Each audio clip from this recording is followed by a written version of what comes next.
Well, friends, here we are with breaking Star Trek Section 31 news, and by breaking, I of course mean something that came out roughly 8 hours ago, but, I was engaged in work, eating, relaxing, watching X-Men, so now that all the big channels have already covered it, the real breaking news can come at you from this channel. So we have our first images, actually really only one image from Section 31, the special movie event. As you know, or if you don't remember, it is a film that used to be a streaming series that was kind of condensed when Michelle Yeoh's schedule was kind of eaten up by being a glamorous, fantastic Oscar winner. So it is now a one and done type of deal, and they finished wrapping a couple of weeks ago, so now we're finally getting to see some of the images leaking out and possibly gleaning what might be coming in that. What's really interesting here isn't necessarily that it's wrapped and we're getting images and all of that. It's that we are actually getting a character revelation, but we'll get to that in a moment. So all of this here is from Trek Movie, but it's actually coming from a bigger, longer, larger, uncut article from Variety called, and say it with me folks, "The Future of Star Trek from Starfleet Academy to New Movies and Michelle Yeoh, How the 58-Year-Old Franchise is Planning for the Next Generation of Fans." Nice and concise title there. Absolutely no bloat in that whatsoever. Guess they're getting paid by the word, but I digress. What we're really here to talk about, of course, is this image here where we see Michelle Yeoh's Empress Georgiou, Emperor Georgiou, Commandant, Commander. I don't even know what her title is going to be in Section 31, assuming she's going to be in charge of it, dealing with some sort of weird technomancer, technomage guy who looks a little bit like a cross between Jinzo from Yu-Gi-Oh! And Gary Oldman from The Fifth Element. Yes, I'm sure Gary Oldman had an actual name in that movie, but it's defying my mind right now, and since he's Gary Oldman, he doesn't need any other names. That's all we really see here. I have to imagine maybe it's some leftover components from Control, or just, something else. I hope, to all that is holy, it has absolutely no relation to the Borg whatsoever, and they're not even referenced in here, but we'll have to see what actually happens in this. That is interesting in and of itself. That's a cool image. It's nice to kind of see a little bit of what we should expect from this, but in the end, all it really is a still from something that may not actually make it into the final cut.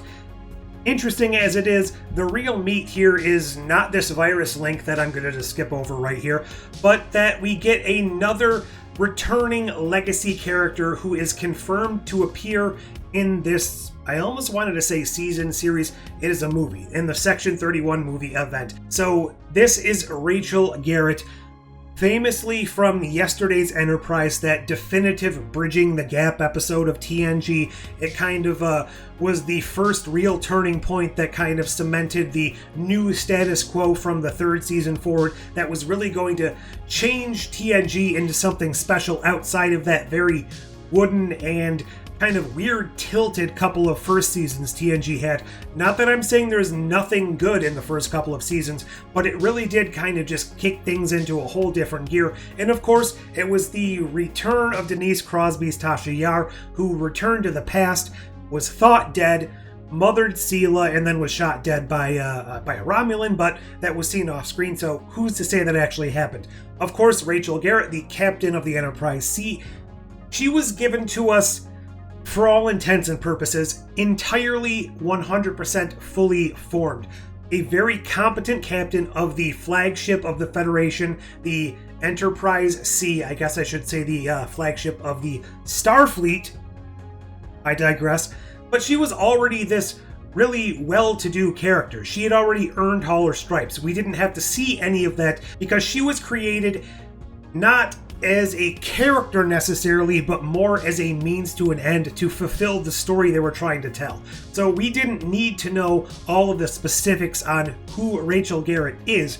We just kind of took all the context clues and just filled them in for her. She was the captain of the Enterprise C. Clearly, she was an incredibly competent and an incredibly great Starfleet officer to have this honor. This was a very pivotal moment in history because without her and her actions and her crew, This could have led down the road to a long and bloody war with the Klingons that we would inevitably be losing. So this was all very important. Again, like I said, Tasha Yar coming back to life, and Sela, which was never wrapped up, but whatever, I digress.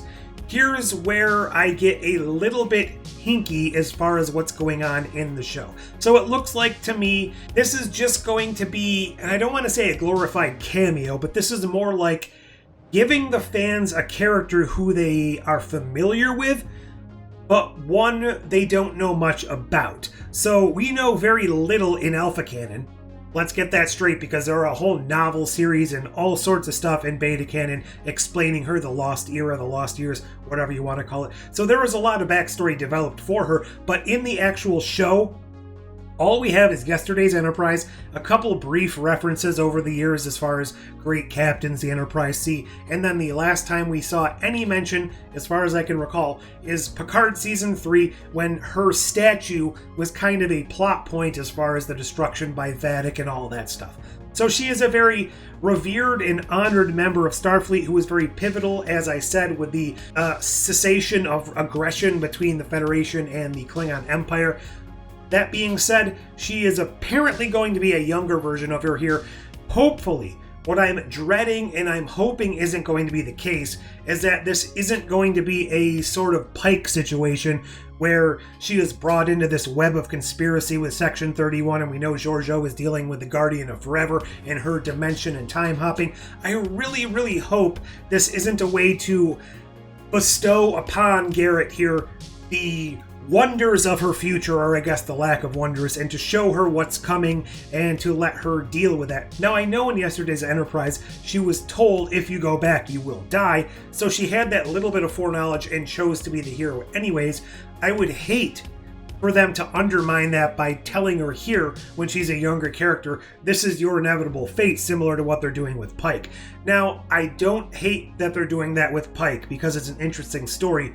What kind of concerns me is giving all of these characters too much of their own foreknowledge, too much power, too much magical status. I want these characters to feel like they're in a universe living their life linearly from start to finish without getting all of these messages from the future, knowing what's going to happen to them. I also hope they're not going to pull something like, at the very last moment, she was beamed off the bridge of the Enterprise C to work undercover with Section 31, going through time and setting things straight. That's something that works great in a comic book or in the novels, the lit verse of Star Trek, but once you start bringing all of that stuff into live action too frequently, I wouldn't hate it every once in a while, like when they appeared in Trials and Tribulations. I'm talking about the temporal investigations or whatever they're called. When they appeared a little bit in Enterprise, things like that, it works well. When you start just pulling people out of the timeline all the time and having them, have this grand galactic, every single captain from the Enterprise that's ever existed, teaming up, all of that stuff at the same time, it just gets a little too fanficky, and I don't think it would work effectively on the screen. So I'm very much hoping that's not the direction they're going with Rachel Garrett here. I have no reason to think that's actually what they're doing. That's just something that popped into my mind upon seeing this. I hope it's more so just, this is a character we know kind of exists in the time period. It's somebody who we have little to no information on as far as this point in her life, and since she is such a pivotal character, it's definitely something they could just be throwing her in to give us more of that legacy feeling. And I guess as more information comes out, we'll definitely get more feeling on what's actually going to happen. We get a little bit more here about how Star Trek Legacy is still in the cards, and there is some hope for that. Honestly, that's not what I'm here to talk about. We get a little bit more on Academy as well. Obviously, Discovery's ending soon. Prodigy already came out in France, so who knows when it's coming out here. A lot of Star Trek news that'll probably be coming out in the upcoming days, but really right now, this is a Section 31 thing, and I just wanted to go on and on and on about almost no information related to Rachel Garrett because, I don't know, I was going to talk about Naomi Wildman today, but I'm talking about this instead. But what do you think? Do you think I'm wildly overblowing this? Do you like the inclusion of Rachel Garrett? Do you think this is kind of, sort of, maybe leading up to a Lost Era type show and she's going to get that command of the Enterprise C eventually and see the early years of that? Or is this just kind of throwing us a bone because it's a character we know as fans, and if you're not a fan, you're coming into this cult, it's just another cool character to get to know. Leave all those thoughts down below, like, share, subscribe, throw some money at me, do all those fancy YouTube things. But until next time, computer, end the program.